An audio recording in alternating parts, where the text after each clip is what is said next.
নমস্কার বন্ধুরা, আজ আমি আপনাদের এমন এক গল্প শোনাব যা সত্যিই এক নাম প্রকাশে অনিচ্ছুক ফলোয়ার পাঠিয়েছেন।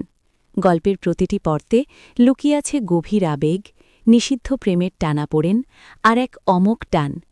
এই গল্পটি আপনাকে এক অন্য জগতে নিয়ে যাবে, যেখানে আশা, নিরাশা, ভয়, আনন্দ মিলেমিশে একাকার। আর হ্যাঁ, গল্পের কোনো এক ফাঁকে আমি আমার ব্যক্তিগত ইমো নাম্বারটি দেব, তাই নাম্বারটি পেতে হলে পুরো গল্পটি মনোযোগ দিয়ে শুনতে হবে। আমাদের গল্প শুরু হচ্ছে উত্তর কলকাতার এক গলি দিয়ে।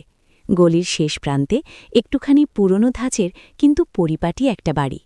সেই বাড়ির দোতলায় থাকেন অরুন্ধতী, মিতুল আর তাদের ছোট্ট মেয়ে তিতলি। মিতুল এক প্রাইভেট ফার্মে কাজ করে, আর অরুন্ধতী গৃহবধূ। তাদের জীবন খুব সাধারণ, আটপৌড়ে। তবে এই সাধারণ জীবনের আড়ালে যে কি এক ঝড় বইছে তা কেবল দুজন মানুষই জানেন। পাশের বাড়ির দোতলার ফ্ল্যাটেই থাকেন বছর ৫০-এর শ্রীকান্তবাবু। শ্রীকান্তবাবু একসময় কলেজে অধ্যাপনা করতেন, এখন অবসরপ্রাপ্ত। তার স্ত্রী বছর ৫ আগে মারা গেছেন। একমাত্র ছেলে বিদেশে থাকে, বছরে একবার আসেন। শ্রীকান্তবাবু একাকী, নিবৃতচারী। তার দিনের বেশিরভাগ সময়ই কাটে বই পড়ে, আর মাঝে মাঝে বারান্দায় বসে রাস্তার দিকে তাকিয়ে। অরুন্ধতী শ্রীকান্তবাবুকে কাকা বলেই ডাকে, ছোটবেলা থেকেই দেখে আসছে, তাই সেই ডাকে একটা সহজ আন্তরিকতা মিশে আছে। গল্পটা শুরু হল শ্রীকান্তবাবুর বাড়িতে বড় একটা দুর্ঘটনার পর। একদিন দুপুরে যখন মিতুল আর তিতলি বাড়ির বাইরে আর অরুন্ধতী রান্নাঘরে ব্যস্ত, তখন শ্রীকান্তবাবুর ফ্ল্যাট থেকে হঠাৎ ধোঁয়া বেরোতে দেখা যায়। অরুন্ধতী ভয়ে চিৎকার করে ওঠে। মিতুল ততক্ষণে বাড়ি ফিরে এসেছে। দুজনে মিলে অনেক কষ্টে শ্রীকান্তবাবুকে উদ্ধার করে। দেখা যায় রান্নাঘরে গ্যাস সিলিন্ডার থেকে আগুন ধরেছিল। শ্রীকান্তবাবু ধোঁয়া দেখে ঘাবড়ে গিয়ে নিজেই আগুন নেভাতে গিয়ে হাতে আর মুখে কিছুটা পুড়ে গেছেন। সেই ঘটনার পর শ্রীকান্তবাবু বেশ কিছুদিন চলাফেরা করতে পারছিলেন না। অরুন্ধতী নিজের হাতে তার সেবা শুশ্রূষা করত। রোজ দুপুরে মিতুল অফিস থেকে ফিরে আসার পর অরুন্ধতী একবার শ্রীকান্তবাবুর বাসায় যেত। তার মাথায় মুখে ওষুধ লাগিয়ে দিত, প্রয়োজন মতো খাবার খাইয়ে দিত। মিতুলও এই ব্যাপারে আপত্তি করত না। সেও জানত অরুন্ধতী খুব ভালো মেয়ে, আর শ্রীকান্তবাবু তার ছোটবেলার কাকা। এই সেবার আড়ালেই শুরু হল অন্য এক অধ্যায়। অরুন্ধতী যখন শ্রীকান্তবাবুর পাশে বসত, তার ক্ষতস্থানে হাত বুলিয়ে দিত, তখন শ্রীকান্তবাবুর চোখে অন্য এক দৃষ্টি দেখতে পেত অরুন্ধতী। সেই দৃষ্টিতে শুধু কৃতজ্ঞতা নয়, ছিল এক গভীর একাকিত্ব, আর হয়তো অন্য কিছুও। অরুন্ধতী প্রথমে খেয়াল করত না, বা খেয়াল করতে চাইত না, কিন্তু ধীরে ধীরে সেই দৃষ্টির অর্থ যেন সে বুঝতে পারছিল। শ্রীকান্তবাবুর স্পর্শে, তার সাইজে লুকিয়ে থাকা নীরব আকুতি যেন তার নিজের হৃদয়ের কোনো গোপন কোণে আলোড়ন সৃষ্টি করত।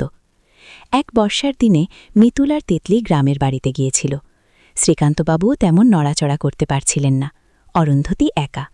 সেদিন দুপুরে বৃষ্টির শব্দ আর ঝোড়ো হাওয়া যেন সব স্বাভাবিকতাকে গ্রাস করছিল। অরুন্ধতী শ্রীকান্তবাবুর জন্য গরম দুধ আর কিছু শুকনো খাবার নিয়ে গিয়েছিল। দরজায় কড়া নাড়তেই শ্রীকান্তবাবু দরজা খুললেন। সেই দিন কেন জানি শ্রীকান্তবাবুর চোখে সেদিন কোনো দ্বিধা ছিল না। অরুন্ধতী ঘরে ঢুকতেই তিনি দরজাটা প্রায় বন্ধ করে দিলেন। অরুন্ধতীর বুক ধুকপুক করছিল। বৃষ্টির শব্দ, আবছা আলো আর শ্রীকান্তবাবুর নীরব উপস্থিতি, সব মিলিয়ে এক অদ্ভুত পরিবেশ। শ্রীকান্তবাবু অরুন্ধতীর দিকে এগিয়ে এলেন। তার চোখে গভীর টান। অরুন্ধতী কিছু বলতে গিয়েও পারল না। শ্রীকান্তবাবু আলতো করে অরুন্ধতীর মুখটা ধরলেন। তার পোড়া হাতের স্পর্শে অরুন্ধতীর শরীরে কাঁপন ধরল, কিন্তু সেই কাঁপনটা শুধু ভয়ের নয়, এক অজানা নিষিদ্ধ অনুভূতিরও। শ্রীকান্তবাবু ফিসফিস করে বললেন, অরুন্ধতী, এই একাকিত্ব বড় অসহ্য। অরুন্ধতী কোনো উত্তর দিল না, শুধু তার চোখ দিয়ে জল গড়িয়ে পড়ল। সেই জল ছিল দ্বিধা, ভয়, অপরাধবোধ আর এক অপার্থিব আকর্ষণের মিশ্রণ। শ্রীকান্তবাবু আলতো করে সেই জল মুছে দিলেন। তার আঙুলের স্পর্শ যেন অরুন্ধতীর শরীরের প্রতিটি কোষে ছড়িয়ে পড়ছিল। সেই মুহূর্তে তাদের দুজনের মধ্যে কোনো কথা হয়নি, শুধু দুটি নিঃশ্বাস, দুটি হৃৎস্পন্দন। শ্রীকান্তবাবু ধীরে ধীরে অরুন্ধতীকে নিজের কাছে টেনে নিলেন। অরুন্ধতীর সমস্ত প্রতিরোধ যেন নিমিষে ভেঙে গেল। সে নিজেকে সঁপে দিল সেই অভাবনীয় অনুভূতির কাছে। বৃষ্টির শব্দ, ঝোড়ো হাওয়ার শব্দ ছাপিয়ে তাদের দুজনের হৃৎস্পন্দনই যেন একমাত্র সত্য হয়ে উঠল। শ্রীকান্তবাবুর স্পর্শে অরুন্ধতী যেন অন্য এক জগতে পৌঁছে গেল। এ যেন সেই নিষিদ্ধ ফলের স্বাদ, যা জানা সত্ত্বেও পেতে ইচ্ছে করে। শ্রীকান্তবাবুর দীর্ঘদিনের জমাট বাঁধা একাকিত্ব, তার অতৃপ্ত বাসনা, সব যেন অরুন্ধতীর মধ্যে এক নতুন জীবন খুঁজে পেল। অরুন্ধতীও অনুভব করল তার নিজের জীবনেও যেন এক শূন্যতা ছিল, যা এদিন সে বুঝতে পারেনি। শ্রীকান্তবাবুর সান্নিধ্য সেই শূন্যতা পূরণ করে দিচ্ছিল, কিন্তু এক অন্য উপায়, এক অন্য জগতে। তাদের প্রথম মিলন ছিল এক তুমুল ঝড়ের রাত। প্রকৃতির রুদ্র রূপের সাথে তাদের হৃদয়ের গোপন আলোড়ন মিলেমিশে একাকার হয়ে গিয়েছিল। শ্রীকান্তবাবুর পোড়া হাতের স্পর্শে অরুন্ধতীর শরীর শিহরিত হচ্ছিল। তিনি আলতো করে অরুন্ধতীর চুলে হাত বোলালেন, তার গালে। অরুন্ধতীর চোখ বন্ধ।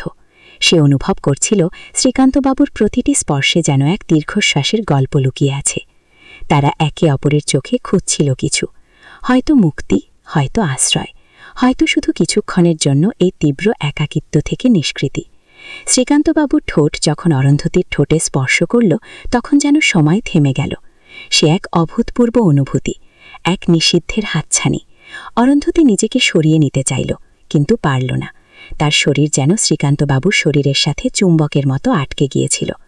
সেই রাতে তাদের মধ্যে কোনো শব্দ ছিল না, শুধু নিঃশ্বাসের শব্দ, শরীরের উষ্ণতা আর এক গভীর অচেনা টান। শ্রীকান্তবাবু অরুন্ধতীকে আরও নিবিড়ভাবে জড়িয়ে ধরলেন। তাদের শরীর যেন মিশে যাচ্ছিল। অরুন্ধতীর মনে হচ্ছিল সে এক অন্য জগতে ভাসছে। এই জগৎ পাপ পুণ্যের ঊর্ধ্বে, সামাজিক নিয়মের বাইরে। এই জগৎ শুধু দুজনের, তাদের অনুভূতির, তাদের কামনার। শ্রীকান্তবাবুর শরীরের প্রতিটি স্পর্শে অরুন্ধতী নতুন করে নিজেকে আবিষ্কার করছিল। এতদিন ধরে সে যে জীবনযাপন করছিল, তা যেন এক আরোপিত খোলস ছিল। আজ সেই খোলস ভেঙে সে সত্যিকারের অরুন্ধতী হয়ে উঠছিল। তার মনে ভয় ছিল, কিন্তু সেই ভয়ের চেয়েও প্রবল ছিল এক নিষিদ্ধ আনন্দ, এক অতৃপ্ত বাসনার উন্মোচন। তারা একে অপরের সান্নিধ্যে খুঁজে পেল এক আশ্রয়। একাকিত্বের গভীর অন্ধকারে তারা একে অপরের আলো হয়ে উঠল। শ্রীকান্তবাবু অরুন্ধতীর কানের কাছে ফিসফিস করে বললেন, আমি খুব একা, খুব একা। অরুন্ধতী তার কাঁধে মাথা রাখল। সেও যেন তার নিজের একাকিত্বকে খুঁজে পাচ্ছিল শ্রীকান্তবাবুর মধ্যে। মিতুলের সঙ্গে তার সম্পর্ক ভালো, কিন্তু সেখানে যেন কোনো গভীরতা ছিল না। ভালোবাসার চেয়েও বেশি ছিল অভ্যেসের বন্ধন। কিন্তু শ্রীকান্তবাবুর স্পর্শে যে আগুন জ্বলছিল, তা এক অন্য রকম ভালোবাসা, এক অন্য রকম তীব্রতা। বৃষ্টির শব্দ তখনও থামেনি, কিন্তু তাদের মনে তখন এক অন্য সুর বাজছে, এক গোপন সুর, যা কেবল দুজনে শুনতে পাচ্ছে। শ্রীকান্তবাবু অরুন্ধতীর শাড়ির আঁচলটা আলতো করে সরালেন। তার পোড়া হাত অরুন্ধতীর মসৃণ ত্বকে স্পর্শ করতেই অরুন্ধতীর শরীরে বিদ্যুৎ খেলে গেল। সে চোখ বন্ধ করে ফেলল। তার সমস্ত চেতনা তখন কেবল শ্রীকান্তবাবুর স্পর্শে নিবদ্ধ। শ্রীকান্তবাবুর চোখে মুখে এক অদ্ভুত আলো। বহুদিনের চাপা ইচ্ছা যেন আজ মুক্তি পাচ্ছে। তিনি আলতো করে অরুন্ধতীর গলার কাছটা স্পর্শ করলেন। অরুন্ধতীর মনে হল সে যেন স্বপ্ন দেখছে। এই স্বপ্ন ভেঙে যাবে না তো?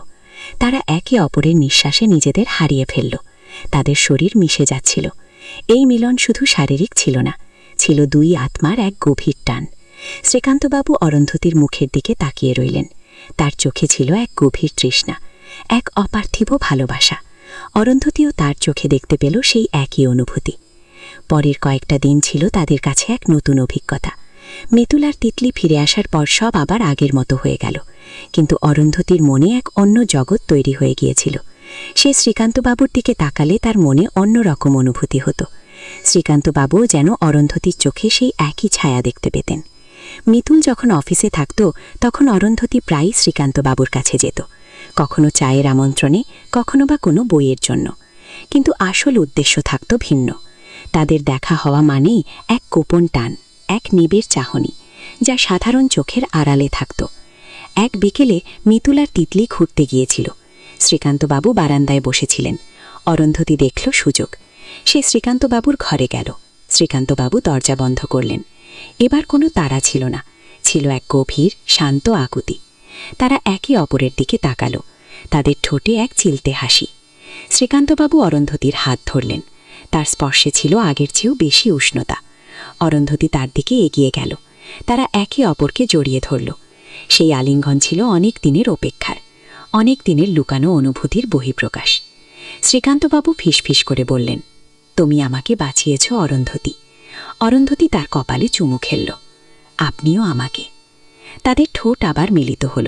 এবার তা ছিল আগের চেয়েও বেশি তীব্র, বেশি আবেগপ্রবণ। তাদের নিঃশ্বাস ছেড়ি হয়ে আসছিল। তাদের শরীরের প্রতিটি কোষে যেন আগুন জ্বলছিল। তারা জানত এই পথটা ভুল, কিন্তু এই ভুলের মধ্যেই তারা খুঁজে পেয়েছিল এক অন্য রকম আশ্রয়, এক অন্য রকম আনন্দ।